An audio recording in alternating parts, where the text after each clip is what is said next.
In today's video, I will be showing you a simple step-by-step guide on how to calculate your cycle length, that is your menstrual cycle, and how to track your periods to know when next you will be menstruating.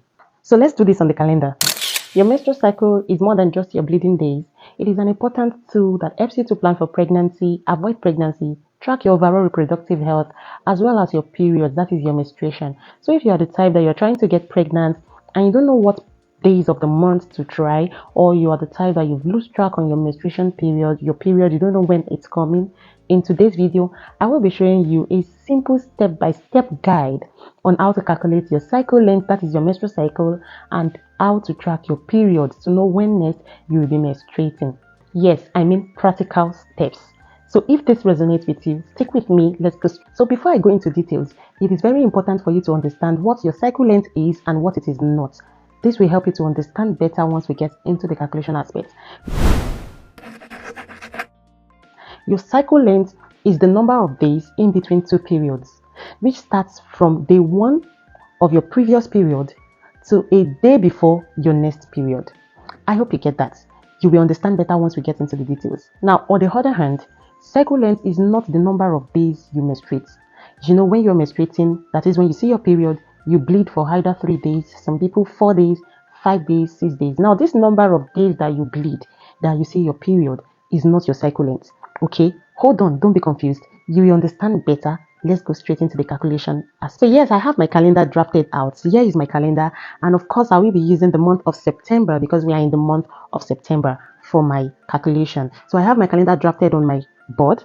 You can also get a calendar of your own. If you have any calendar with you, your phone is also a good one. You can make use of yours. So if you have any calendar with you around you, take it and let's do the calculation together. Let's go straight into it. So the first step is take note of the day you start menstruating. Now, the first day you see blood, you bleed. That is the first day of your menstruation, your period. Take note of that day and then go to your calendar and mark it as day 1. So let's do this on the calendar. Assuming in the month of September, the first day of your menstruation happens to be on the second day. You saw your menstrual period, your period blood, whatever you call it. Your menstruation starts on the second day of September. Now you go to your calendar, mark it just like I did, and call it day 1. Okay? Now, let's assume you're the type that menstruates for 3 days. That means on the 2nd is your day 1, on the 3rd is your day 2, 4th is your day 3, and then you stop. Also, you might be the type that menstruates for 4 days, 5 days, or 6 days, and then you stop, right? Just take notes and keep that calendar. Now, the next thing you want to do is you want to wait till your next period. Remember, we want to track. You have to patiently and diligently do this. Now, wait for your next period. The next time you see your menstrual period, you are done with this menstrual period that came. Okay, don't forget your cycle length is the number of days between two periods. So we want to track 2 periods. Now you have tracked 1 period already. The first date came. Now you wait for the next period to come. So back to our calendar. Let us assume again that in this same month of September, your next period came on the 30th of September. Okay, so that's what.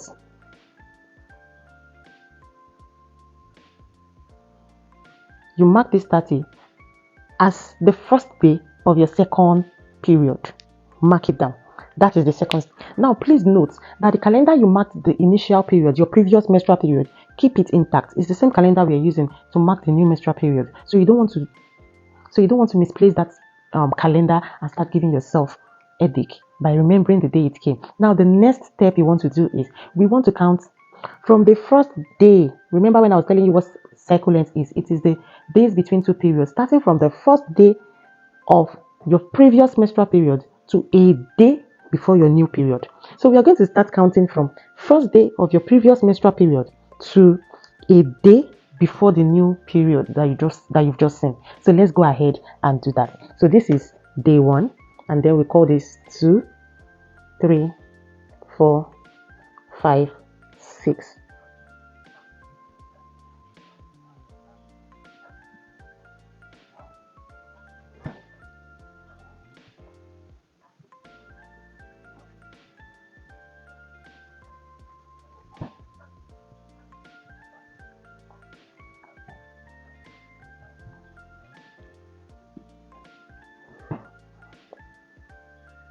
And then we stop. We are done. Don't make a mistake to count the first day of the new period with your menstrual cycle. This is a cycle on its own. So for the month of September, we are able to count our menstrual cycle from the first day of your previous period to the day before your new period. And what did we get? We got 28. So for this month of September, we have a 28 days cycle length.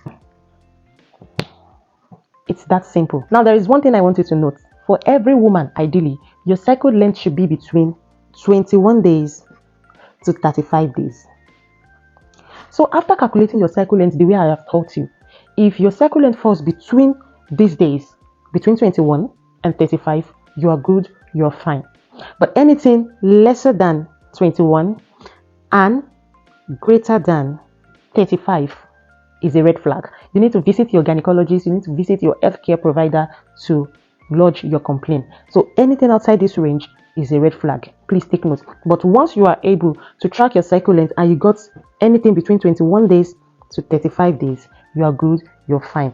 And for this example we have done, we got 28 days, which is an ideal and an average cycle length. It is an average cycle length. Okay. So with this being said, how are you going to track your next menstrual periods? If you are the type that have lost track on your menstrual period, once you are able to calculate your cycle length, you've gotten your cycle length and you know how to calculate your cycle length. What you are going to do is do this calculation for the next 3, 4, 5 months consecutively, okay? So that you'll be able to get your specific cycle length. So like I said, for you to calculate your period, once you are able to get hold of a specific cycle length for you, that is what you're going to use to get your next period. So what do? That new period that just came, you are going to count it as day 1. Remember, your cycle begins with day 1 of your menstrual period. Then you will count it from that day 1 to the 28th day of the next month. Remember, 28 is the cycle length we got, and that is your cycle length, right? So start counting from first day of your period to the 28th day of the next month. A day that follows the 28th day happens to be the day you're likely to start another menstruation. It is that simple. So this is the easiest step for you to calculate your menstrual cycle, your period, and every other thing. It is that simple. And as long as you master, and once you master this practice, once you master this simple method, you don't need to take a pen and a paper again. Just scroll on your phone calendar, do the calculation by heart, and that is all. You'll be able to take charge of your reproductive health. And as a married woman, you'll be able to take charge of your overall fertility. You know when you'll be able to know when you have the highest chances of getting pregnant, and you will also know your safe days when you can avoid pregnancy. Isn't that cool? Which is what my next video is going to be all about. So if you have not subscribed to the channel, go right now, go and click on the subscribe button, turn on the post notification bell. This way you get to know when I drop this video.